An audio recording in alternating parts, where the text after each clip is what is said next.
When the maintenance crew opened apartment 3B's storage closet that September morning, they expected to find a broken water pipe.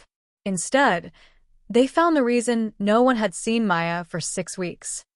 Havenridge, a quiet college town in upstate New York, prided itself on its safety, low crime, tree-lined streets, and neighbors who waved at each other from their porches.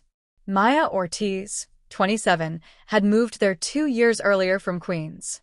She was an energetic graphic designer who worked remotely for a marketing agency.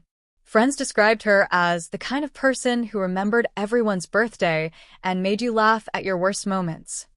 She rented a small third-floor apartment in an old brick building near the river. Her closest friend, Tasha Nguyen, often said Maya was tough but trusting. That combination, in retrospect, would become central to the investigation. On August 12th, Maya didn't show up to a Zoom meeting at work. Unusual, but her team assumed she was sick. By the following weekend, her phone went straight to voicemail. Tasha knocked on her door, no answer. The apartment manager insisted she had probably gone on a trip.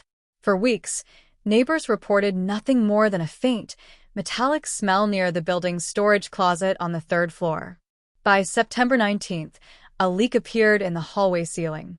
The maintenance crew, thinking it was a plumbing issue, unlocked the closet and found a large contractor's trash bag wedged behind old paint cans. Inside was the decomposed body of Maya Ortiz, wrapped in her own bedsheet, wrists bound with neon green paracord. The discovery shattered the town's sense of safety overnight. Detective Leonard Price, a 20-year veteran known for his methodical approach, led the case. Initial forensics showed Maya had likely died on the night of August 11th, cause of death, strangulation. There was no sign of forced entry in her apartment. The first suspects were the obvious ones.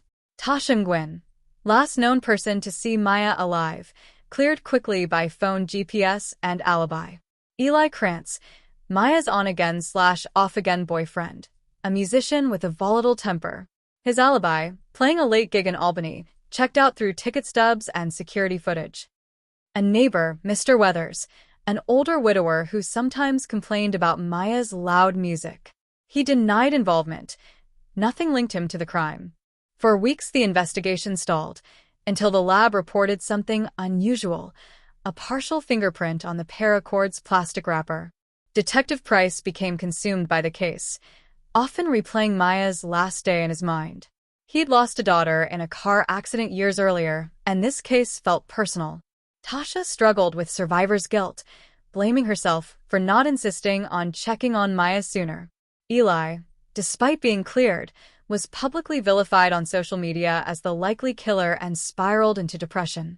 The town itself began locking doors for the first time in decades, parents keeping children indoors, landlords installing new deadbolts.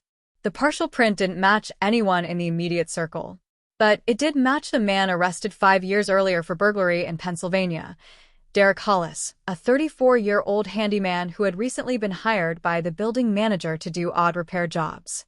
Records showed Hollis had been inside the building several times that summer, fixing window frames, including the one in Maya's bedroom. Confronted, Hollis initially denied knowing Maya.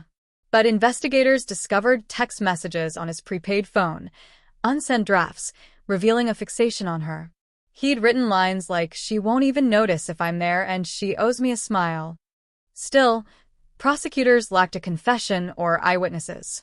The breakthrough came when the forensics team found microfibers from Hollis's work gloves in the knot of the paracord, evidence that he had tied it.